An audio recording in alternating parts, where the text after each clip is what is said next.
kwa ajili ya kujifunza neno la Mungu, lakini pia kwa ajili ya maombi. Tuna neno ambalo linatuongoza kwa mwaka mzima, tukizitabiria mbingu na ardhi zijue ya kwamba huu ni mwaka wa maongezeko kwetu.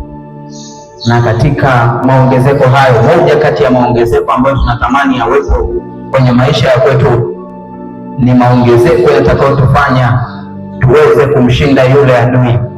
Ni maongezeko ya kiimani, ni maongezeko ya kiimani,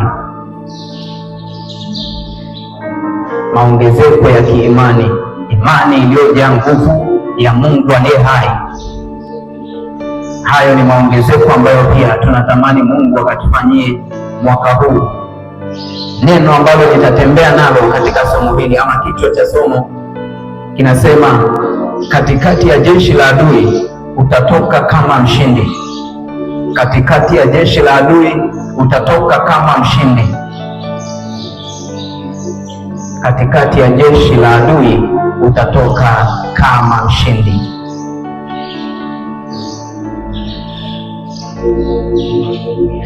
Nitaenda kusoma kitabu kile cha Wafalme wa Pili mlango wa 6 mstari wa 8 na kuendelea. Hapo tunakutana na habari za mtu mmoja anayeitwa Elisha.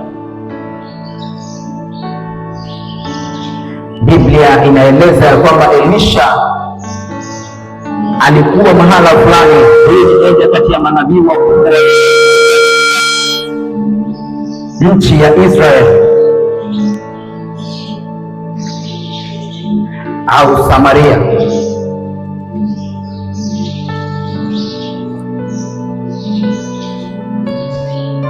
Bwana Yesu asifiwe. Kwa hiyo Biblia inamweleza Elisha kuwa mmoja kati ya manabii wakubwa ambao Mungu ametumia katika kipindi kile. Nitaenda kusoma kidogo. Nimesema Wafalme wa Pili mlango wa 6. Nitaanzia mstari wa 8.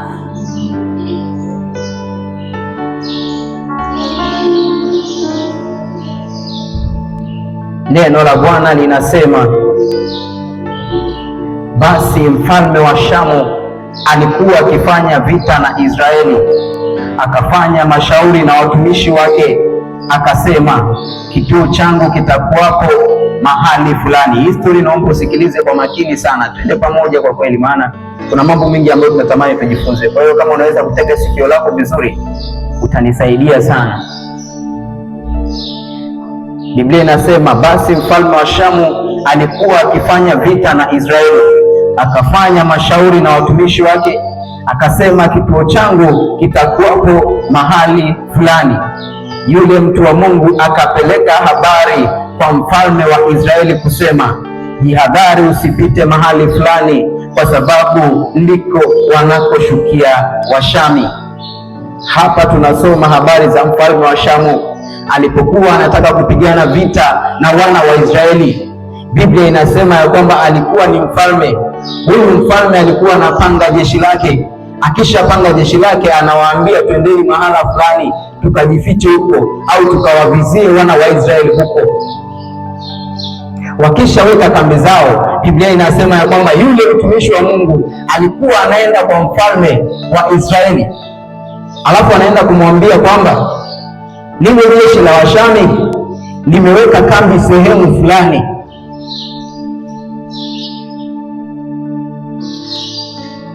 Ukisoma mstari wa 10, Biblia inasema, mfalme wa Israeli akapeleka watu mpaka mahali pale alipoambiwa na yule mtu wa Mungu na kuhadharishwa, akajiokoa nafsi yake, si mara moja wala si mara mbili.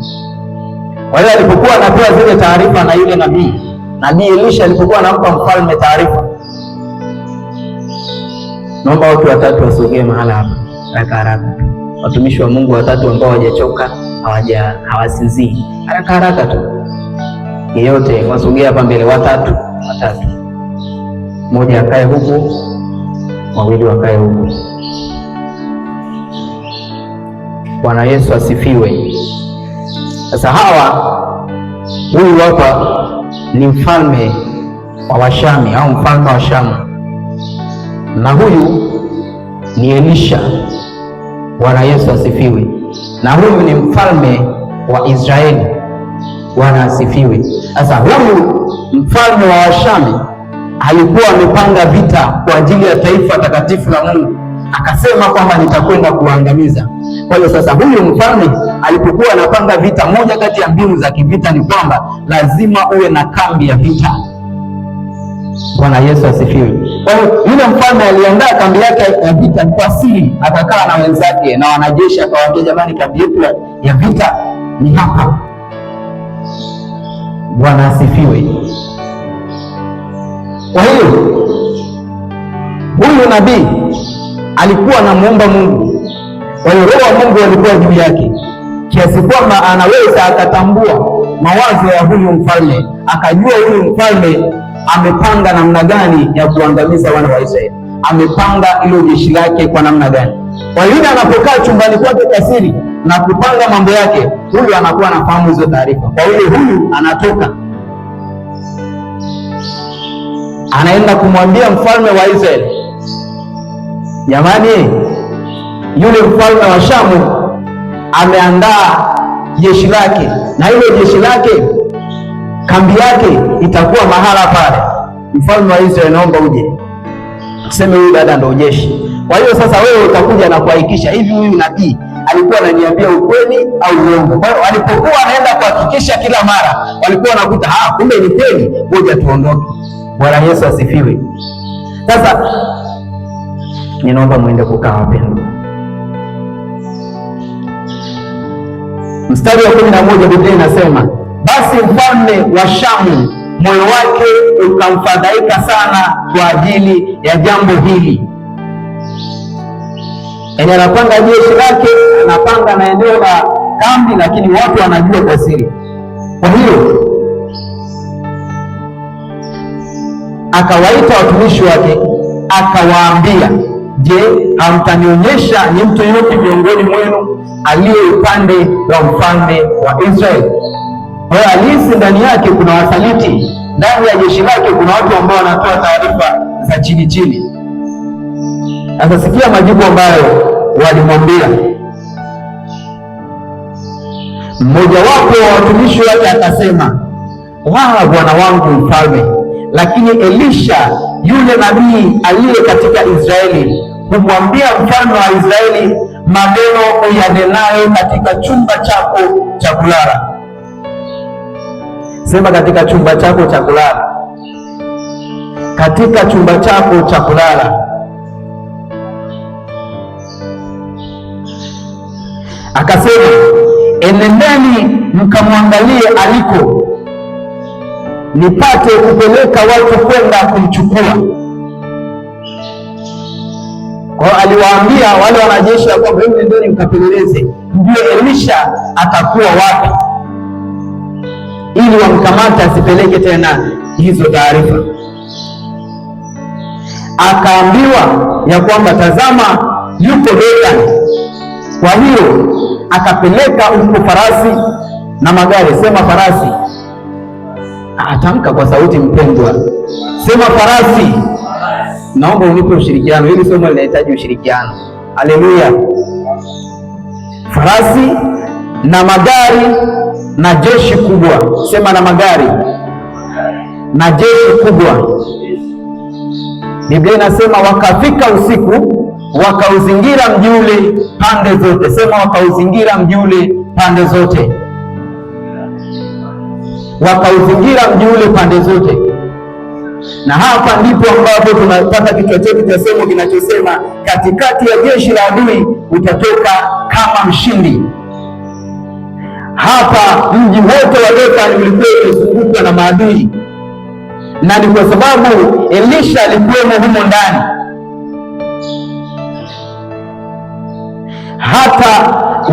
Hata asubuhi na mapema mtumishi wake yule mtu wa Mungu alipoondoka na kwenda nje, kumbe pana jeshi la watu na farasi na magari wameuzingira mji ule. Mtumishi wake akamwambia, ole wetu bwana wangu, tufanyaje?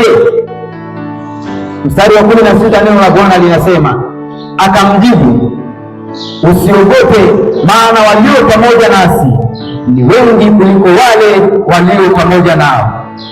Naomba useme nami maneno haya. Akamjibu, usiogope, maana walio pamoja nasi ni wengi kuliko wale walio pamoja nao. Haya ni maneno ya Elisha, alikuwa anamwambia mtumishi wake ya kwamba usiogope. Mtumishi wake ametoka nje asubuhi, anakwenda kuangalia mazingira kama jua limechomoza kweli. Ghafla anakutana na jeshi kubwa limeuzingira mji mzima, alafu anaanza kutafakari, tutatokaje mahala hapa? Alijua hakika ya kwamba hili ni jeshi la Washamu limekuja kutuangamiza. Kwa hiyo anakwenda kumpelekea Elisha taarifa. Biblia inasema ya kwamba kwa kuwa Elisha alikuwa ni mtumishi wa Mungu, ni nabii wa Mungu, akamwambia ya kwamba usiogope. Neno la kwanza ni kwamba hata kama maadui wamekuzingira, lakini usiogope. Hata kama wako wengi namna gani, usiogope. Biblia inataja sababu ya kutokuogopa, ya kwamba kwa sababu wao wako wengi haijalishi, lakini ukweli ni kwamba jeshi lao ni kubwa, lakini jeshi letu ni kubwa mno. Walio upande wao ni wengi, ni kweli, lakini walio upande wetu ni wengi kuliko walio upande wao. Bwana Yesu asifiwe. Kwa hiyo Elisha alitamka maneno ya ushujaa, maneno ambayo kama ukiangalia kwa hali ya kawaida hayaleti mantiki. Biblia inasema akamjibu, usiogope, maana walio pamoja nasi ni wengi kuliko wale walio pamoja nao. Wapo maadui ambao wanaonekana kuwa ni wengi.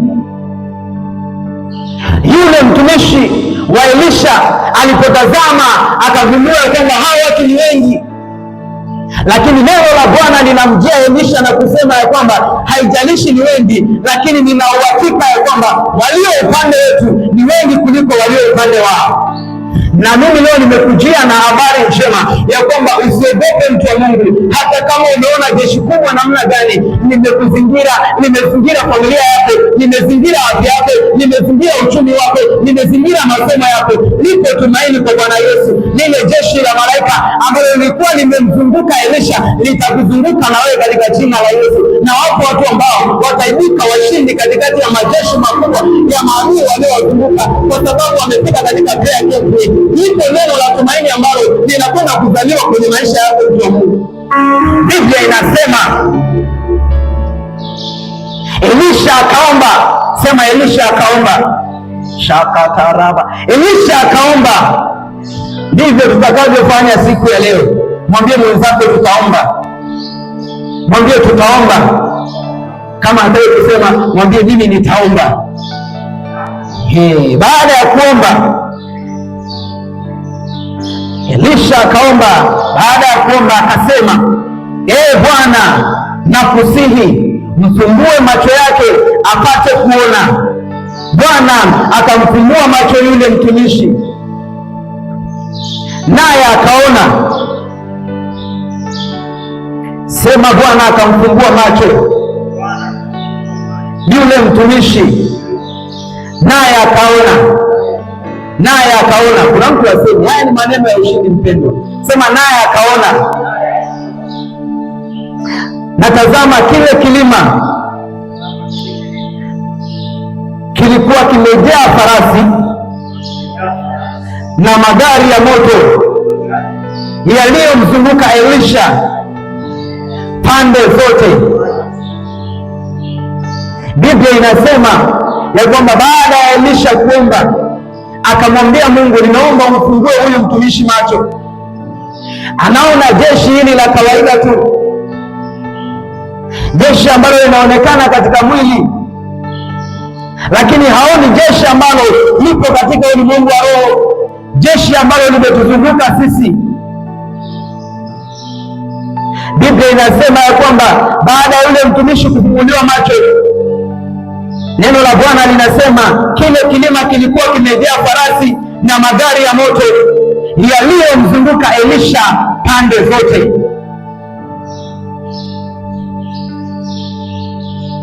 Leo nimekujia na habari njema ya kwamba hata kama maadui wamekuzunguka namna gani, wewe utatoka kama mshindi katikati ya hao maadui, kwa sababu lipo jeshi kubwa la farasi na magari ya moto ambalo limekuzunguka. Bwana atakufumbua macho yako, nawe utaona katika jina la Yesu. Hata kama ulikuwa huoni, huna imani, huna matumaini, lakini leo nimekujia na habari njema ya kwamba Mungu atakufumbua macho na wewe utaona jeshi kubwa mno. Ngoja nikupe habari nyingine, inawezekana hujanielewa vizuri. Biblia inaeleza maadui kama jeshi. Ipo ikiandika, Biblia inaeleza maadui kama jeshi.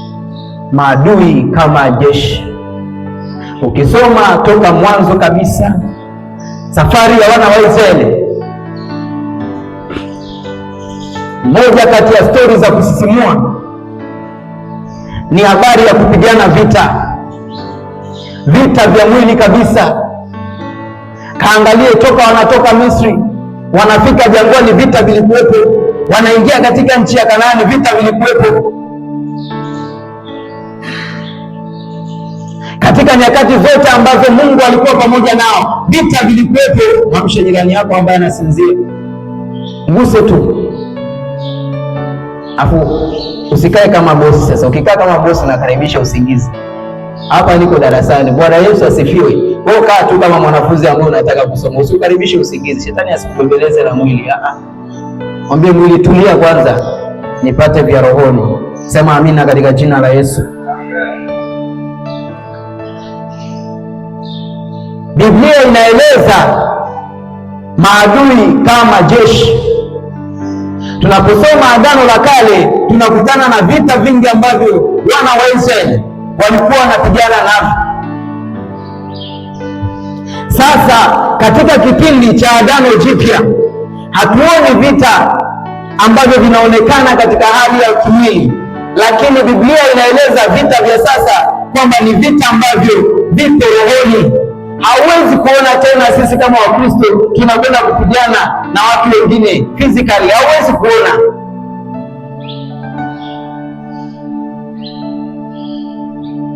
Kwa hiyo basi, ninachomaanisha ni kwamba vita ambavyo sisi tunapigana kwa sasa si vita vya kimwili,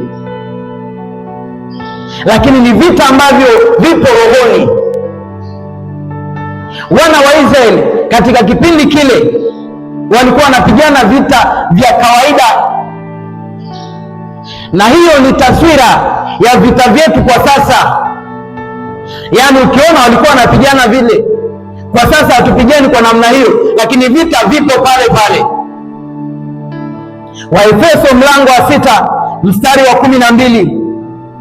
Waefeso mlango wa 6 mstari wa 12. Biblia inasema,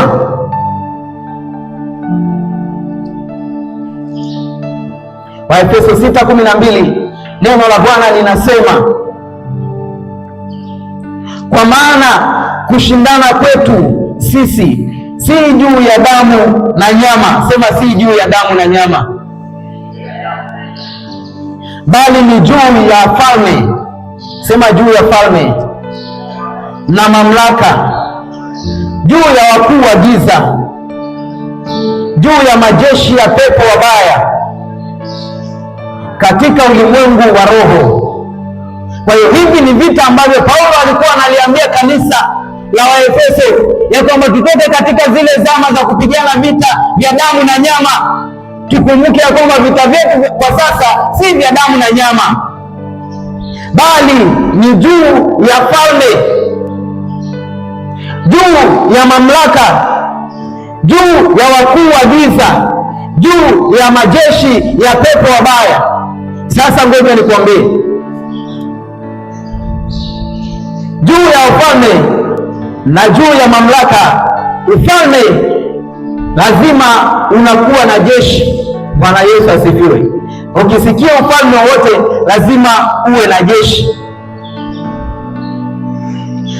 Lakini pia wafalme au wakuu wanaamuru jeshi lije kukuvamia au kupigana nawe. Kwa hiyo kama lipo jeshi katika ulimwengu wa roho, au kama upo ufalme ambao Paulo anautaja katika ulimwengu wa roho, amini ya kwamba huo ufalme unaandaa jeshi kama vile ambavyo mfalme wa Shamu aliandaa jeshi ili kuja kukushambulia wewe, ili kuja kukuangamiza wewe. Lakini pia yapo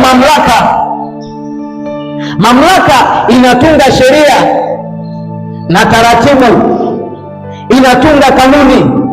Biblia inasema ya kwamba tunapigana juu ya mamlaka. Kwa hiyo tunapoenda kupigana vita vyetu, tunaenda kupingana na katiba zilizoko katika ulimwengu wa roho, katiba za wafalme wa giza. Bwana Yesu asifiwe, haleluya. Kama unanielewa, tupungiane namna hii. Jina la Bwana libarikiwe. Biblia inasema ya kwamba pia wako wakuu wa jeshi, wakuu wa giza. Hawa ni wakuu, watu wakubwa, hawana tofauti sana na wafalme, hawana tofauti sana na watu wenye mamlaka au na vitu ambavyo vina mamlaka katika ulimwengu wa roho. Wakuu wa giza pia ni jeshi. Kila ambaye ni mkuu katika nchi lazima awe na jeshi. Sema lazima awe na jeshi. Kwa hiyo hapa tunagundua ya kwamba vita tunavyoenda kupigana navyo ni vita ambavyo vina jeshi, kama ambavyo Elisha alikuwa amekuja kuvamiwa na jeshi la Washami. Vivyo hivyo haya majeshi wakati wote yanapanga kuja kutushambulia sisi. Lazima uelewe hilo mpendwa. Lakini pia yapo majeshi ya pepo wabaya. Hizi point ungekuwa unaandika. Yapo majeshi ya pepo wabaya. Sasa nataka nikupe jambo moja la muhimu sana. Biblia inaeleza habari ya jeshi la pepo wabaya. Mapepo ni baadhi ya malaika ambao walitupwa chini baada ya kuasi mbinguni, na hili ndilo ambalo ni jeshi specifically kwa ajili ya kazi za Mungu. Biblia inazungumza ya kwamba Mungu anatumia malaika zake kwa ajili ya kulinda watu wake. Elewa hii point. Neno la Bwana linasema ya kwamba yule mtumishi wa Elisha alipofumbuliwa macho yake, alipotazama kile kilima katika ulimwengu wa roho, akagundua ya kwamba wapo farasi wa vita, lakini pia yapo magari ya moto. Nataka nikupe habari nyingine ya kwamba farasi hatembei peke yake, lazima kuna mtu ambaye anamuongoza. Lakini nataka pia nikuambie ya kwamba waliokuwa wanaongoza hao farasi basi ni malaika wa Bwana ambao walitumwa kwa ajili ya vita. Bwana Yesu asifiwe. Kwa maana hapo kulikuwa kuna jeshi la malaika ambao lilikuwa lina farasi na magari ya moto kwa ajili ya kumlinda Elisha. Kama ambavyo Mungu anatumia malaika kwa ajili ya kulinda wanadamu na kuwapigania, vivyo hivyo Ibilisi, Shetani, anatumia mapepo kwa ajili ya kushambulia wateule wa Mungu. Hilo ndilo jeshi lake. Ukisoma kitabu cha Zaburi mlango wa 91 mstari wa 11, Biblia inazungumza na kusema ya kwamba maana atakuagizia malaika zake, nao mikononi mwao watakuchukua, ili usije ukajikwaa mguu wako katika jiwe. Malaika wanatumwa kwa ajili ya kukulinda. Malaika wanatumwa kwa ajili ya kukusaidia, na ndivyo hata walivyofanya kwa Yesu. Walitumwa kumhudumia. Bwana Yesu asifiwe. Wakati alipokuwa na njaa walimpa chakula. Haleluya. Kwa hiyo yapo majeshi ya namna mbili ambayo yanapingana katika ulimwengu wa roho. Lipo jeshi la kipepo la yule mlevu, lakini lipo jeshi la malaika ambalo linatoka kwa Mungu. Bwana Yesu asifiwe. Elewa hizi pointi, zitakusaidia sana. Kwa hiyo sasa, amini ya kwamba kama Mungu amepanga mashambulizi, kama Mungu amepanga kambi yake ikae mahala fulani, leo tutakwenda kumwomba Bwana. Tutamwambia ya kwamba wapo Washami ambao wamekita kambi mahala fulani. Na mimi kama mtumishi wako Elisha nimezitoa hizo habari kwa ajili ya taifa langu Israeli. Na wewe ukisimama kwenye nafasi yako, wewe ndio unayetoa taarifa kwa ajili ya familia yako. Unapeleka taarifa ya kwamba ombeni jamani, kuna jambo baya linakuja. Bwana Yesu asifiwe. Ukipeleka hizo taarifa, jeshi linakuja kukuvamia wewe. Lakini ninakupa habari njema siku ya leo ya kwamba usiogope mtu wa Mungu, hata kama wamekuzunguka wakiwa wengi namna gani. Amini ya kwamba wapo farasi wa moto, lipo jeshi la magari ya moto, wapo malaika wa vita ambao Bwana atawatuma kwa ajili yako. Na siku ya leo wapo watu ambao Bwana atawapigania, hata kama maadui ni wengi namna gani. Kuna namna ambavyo utatoka mchini katikati ya hilo jeshi kubwa. Kama watu kama hao wamtapie Bwana Yesu makofi ya shangwe, maana kuna namna ambavyo Bwana anakwenda kufanya mambo yake kwenye maisha yako. Hilo jeshi ambalo limekuandama, hilo jeshi ambalo limekuzunguka, usiogope mpendwa. Wako malaika wa Bwana ambao wako tayari kwa ajili ya vita. Rabashakatai repatia kashaka reparababababa epelaya. Utaibuka kama mshindi, hata kama ni wengi namna gani, hata kama wanajisifu ya kwamba wana nguvu namna gani. Lipo jeshi la Mungu aliye hai. Hautaogopa, hautatetereshwa, hautashindwa tena.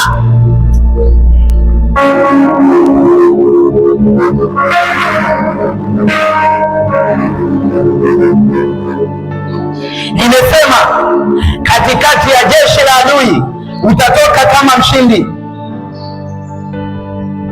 Nitaendelea kusoma hichi kitabu cha Wafalme wa Pili mlango wa 6. Kama kuna mwenzako amelala, mwambie asilale.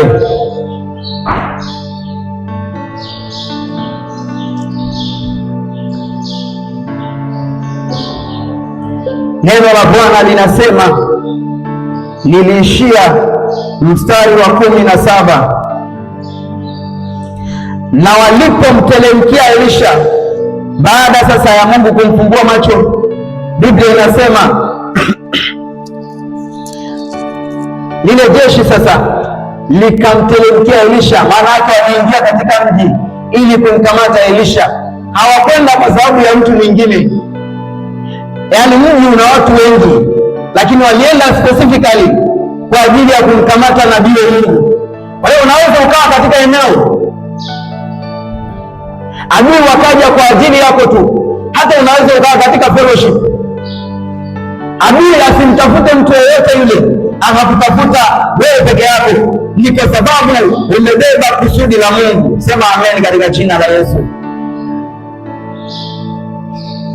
Na walipomteremkia Elisha akamwomba Bwana akasema, uwapige na kusihi. Biblia inasema na walipomteremkia Elisha akamwomba Bwana. Sema akamwomba Bwana. Tamka kwa sauti, akamwomba Bwana akasema, uwapige na kusihi watu hawa kwa upofu.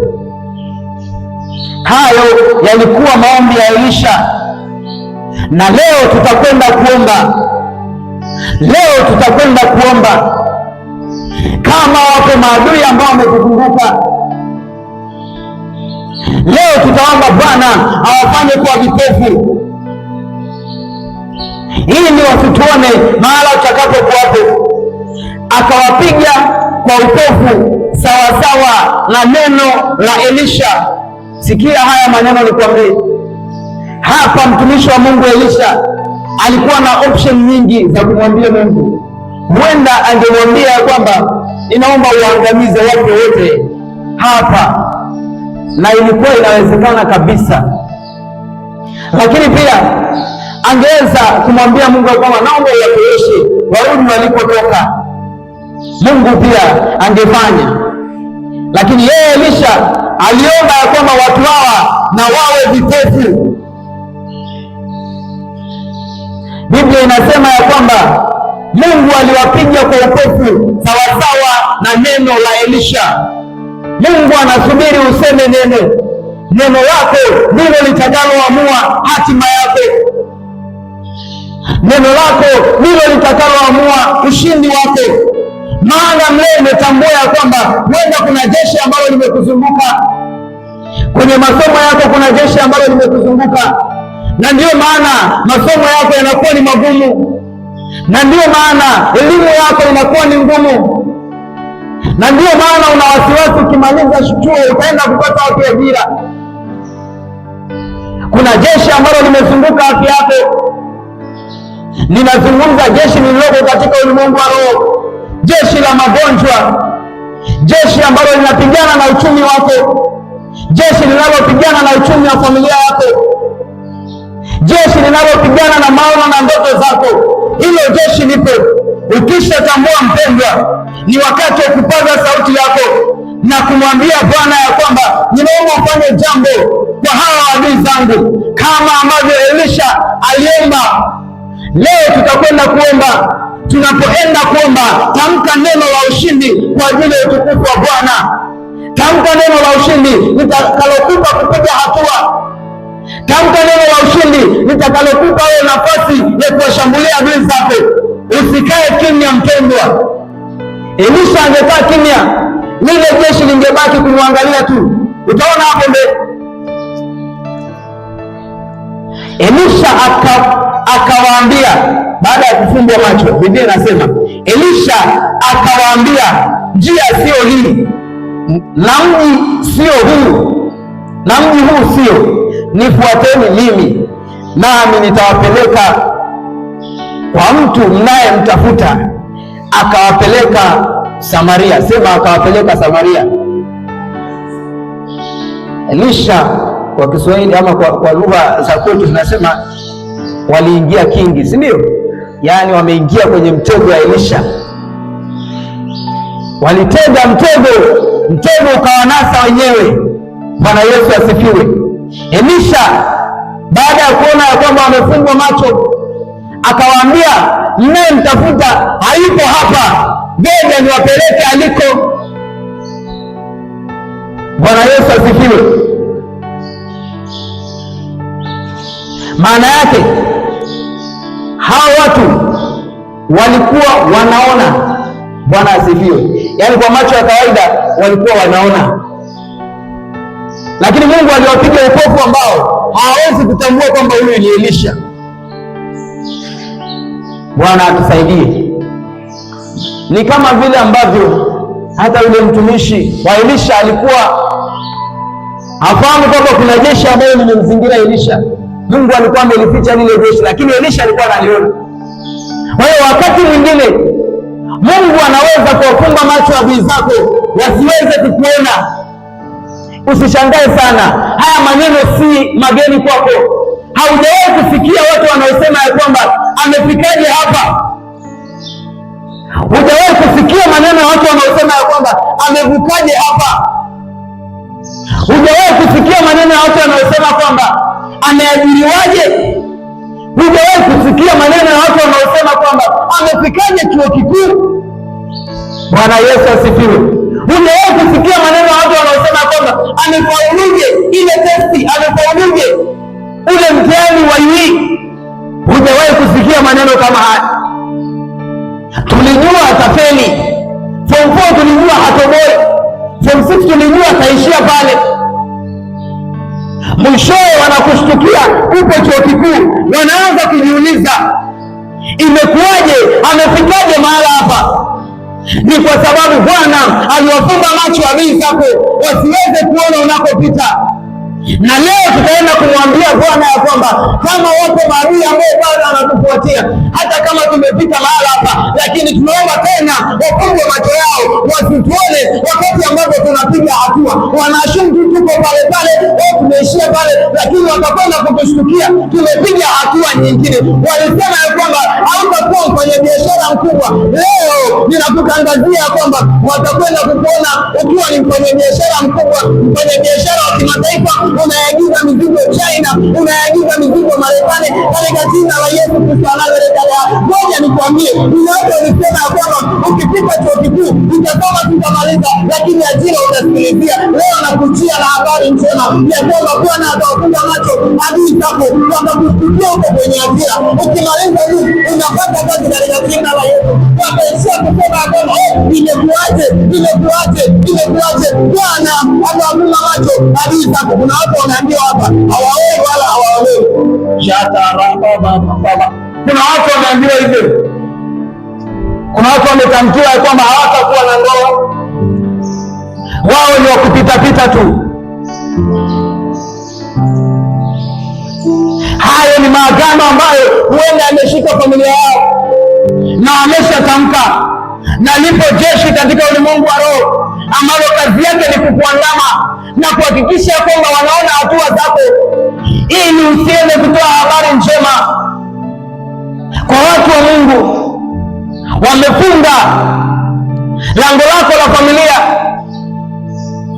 Watu wametamkiwa maneno ya kwamba hawatavuka, na ndio maana ukiingia kwenye mahusiano yako yanakuwa ni mahusiano ya ajabu. Yaani kila siku unarejea kwenye mahusiano yanavunjika.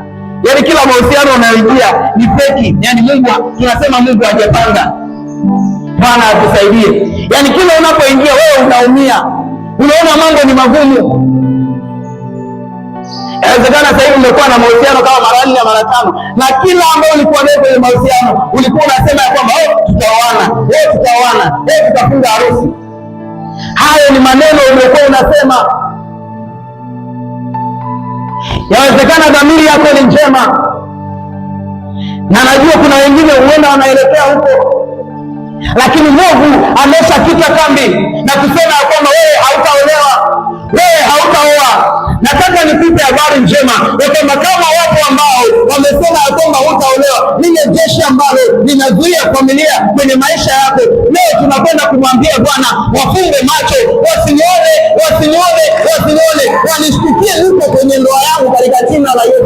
Kuna ndoa ambayo inadumu. Ninazungumza na vijana wenye maono hapa, familia ambazo zitakuwa ni za heshima katika Tanzania hii, familia ambazo zitakuwa kwenye jamii, familia ambazo zitakuwa kwenye kanisa katika jina la Yesu.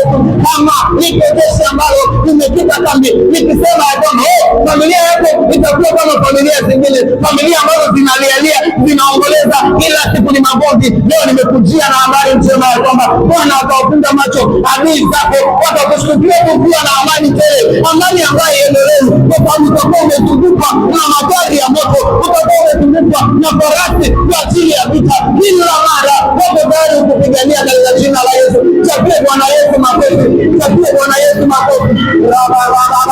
Shakataya. Wako watu ambao watakwenda kutengeneza vizazi. Walisema ya kwamba utakuwa kama baba, walisema ya kwamba utakuwa kama mama. Waambie ya kwamba sitakuwa hivyo. Maadamu nimeingia ndani ya Kristo, nimekuwa kiumbe kipya, hata kama wanikosea, mimi sitakosea katika jina la Yesu. Hata kama dada zangu wanikosea, wakafanya maagano ya kunifunga, leo ninakwenda kujitoa kwenye haya maagano katika jina la Yesu, na tutakwenda kuomba, na kuna watu ambao Mungu atakwenda kuimarisha tena. Mungu atakwenda kuondolea kila aina ya vizuizi, kila aina ya nira walizofungiwa pamoja na wasioamini katika jina la Yesu. Kama hapo mara hapa, wamchapie Bwana Yesu makofi. Washindi wa Bwana, taifa takatifu la Mungu aliye hai. Rabashakataya, rabateleko kariama, yeto rabashakatwa. I bless your name, Holy Ghost. Sheta rabababababa. Lipo tumaini kwa Bwana, lipo tumaini kwa Bwana.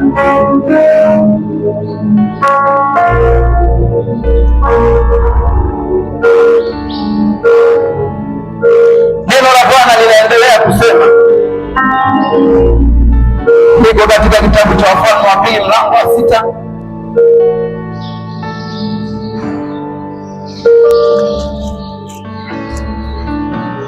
Niliishia mstari wa 19.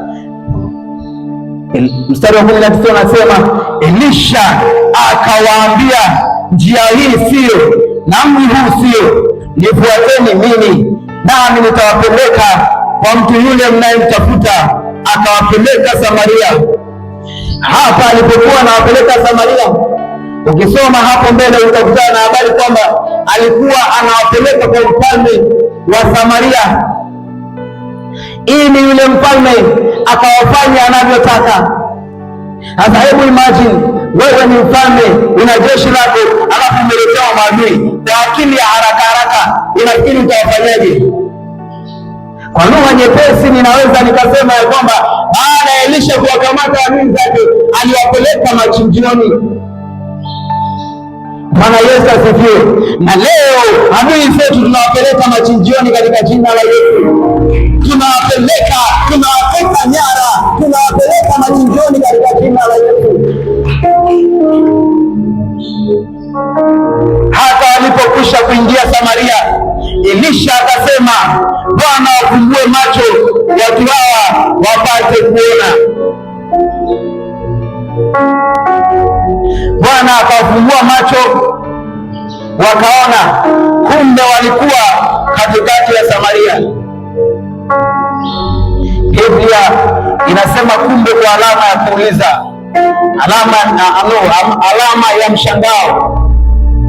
Kumbe walikuwa katikati ya Samaria. Walikuwa wamekuja kuteka, lakini ghafla wao wakatekwa. Naye mfalme wa Israeli alipowaona akamwambia Elisha, baba yangu, niwapige? Akauliza tena, niwapige? Elisha akamjibu, usiwapige. Je, ungetaka kuwapiga watu ambao umewatoa mateka kwa upanga wako na uta wako? Sikia hii habari njema mpendwa. Elisha anamwambia mfalme wa Samaria, mfalme anamwambia kwamba hawa watu umeniletea ni mateka, je, niwapige? Mfalme anatamani kuwaangamiza wote, lakini Elisha anamwambia hapana, usiwapige. Weka chakula na maji mbele yao wapate kula na kunywa na kwenda kwa bwana zao. Bwana Yesu asifiwe. Bwana Yesu asifiwe. Basi akawaandalia chakula tele, nao walipokwisha kula na kunywa, akawaacha wakaenda zao kwa bwana wao, na vikosi vya Shamu havikuja tena katika nchi ya Israeli. Bwana Yesu asifiwe. Hapa tunaona ya kwamba baada ya mfalme kuwafanyia surprise, ndio hapa tunakuja na yale maneno ya kwamba ombea adui yako asife. Kabla ya nini? Kabla ya kubarikiwa. Una kazi moja tu ya kumwambia Bwana ya kwamba wafumbe macho, alafu wateke nyara, alafu wape kichapo chochote ambacho unapewa. Unatoa chakula cha kinafiki. Bwana asifiwe. Hicho ni chakula cha nini? Cha kinafiki. Ni chakula kibaya mno. Mwamshe jirani yako aliyelala, mguse. Kuna mtu amelala hapo katikati. Bwana Yesu asifiwe. Ukipewa kile chakula hautakuwa na amani. Kwa hiyo na sisi tutaenda kumwambia Bwana ya kwamba hawa adui zetu tunaomba wafumbe macho. Ukisha wafumba macho, tunaomba utupe nafasi ya kutembea nao, tuwapeleke mahala ambapo tunataka kuwapeleka. Tukisha wafikisha mahala hapo, watakuwa ni mateka. Sisi tutaamua tuwafanye vipi, aidha tuwapige kama ambavyo mfalme wa Israeli alitaka kuwapige, au tuwape chakula alafu tuwaambie ondokeni zenu. Biblia inasema ya kwamba baada ya hayo jeshi la Shamu alikurudi tena kuwapiga wana wa Israeli. Hawakuandaa vita tena. Na leo tutaenda kumwambia Bwana ya kwamba tunapowateka nyara adui zetu, tukapate kuwarudisha, tukapate kuwaweka kwenye eneo ambalo wakitutazama wanatuogopa. Wanaogopa kusikia habari za Elisha, wanaogopa kusikia habari za Samaria, wanaogopa kusikia habari za Israeli. Na leo kuna watu ambao watakuwa kusikia jina lako wanatetemeka. Wakikusikia huko Dar es Salaam hawatakuja katika jina la Yesu. Wakisikia Kongo huko Arusha hawatakuja katika jina la Yesu. Wakikusikia unafanya biashara Kariakoo hawatatembelea biashara yako katika jina la Yesu. Wakikusikia Kongo unasoma NIT hawatakuja katika jina la Yesu. Wakikusikia kusikia kama umeingia katika ufungo fulani, hawatakuja katika jina la Yesu. Kusikia kama umeingia kwenye ndoa fulani, hawatakuja katika jina la Yesu. Na wamchagie Bwana, na wamchagie Bwana makofi ya shangwe, washindi wa Bwana, taifa takatifu la Mungu aliye hai. I glorify the holy name of Jesus. Huu ni mwaka ambao tunaongezeka kiimani. Huu ni mwaka ambao kama adui zetu walituteka nyara mwaka uliopita, mwaka huu hakuna mtu ambaye anatekwa nyara mahala hapa kama walituteka nyara mwaka uliopita. Huu ni mwaka wao, hii ni zamu yao. Mwaka huu tunawateka nyara wao, hakuna mtu ambaye anatekwa nyara mahala hapa. Tazame jirani yako, ambie mimi sitatekwa nyara, bali nitawateka nyara, nitawateka nyara. Nao wataniogopa, nao wataniogopa, nao wataniogopa, kwa kuwa nimezungukwa na farasi na magari ya moto. Chapie Bwana Yesu makofi.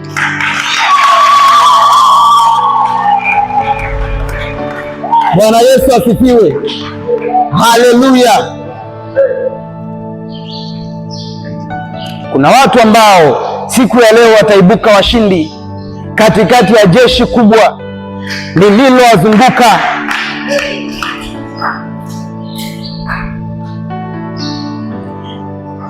Yapo majeshi ambayo yanashambulia afya yako,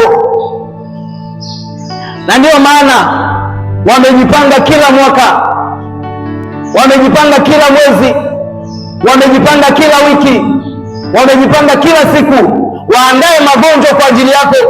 Inawezekana umekuwa ukiumwa muda mrefu, umekuwa ukiumwa muda mrefu, ni kwa sababu lipo jeshi ambalo limekuwa likikuendea, mtu wa Mungu.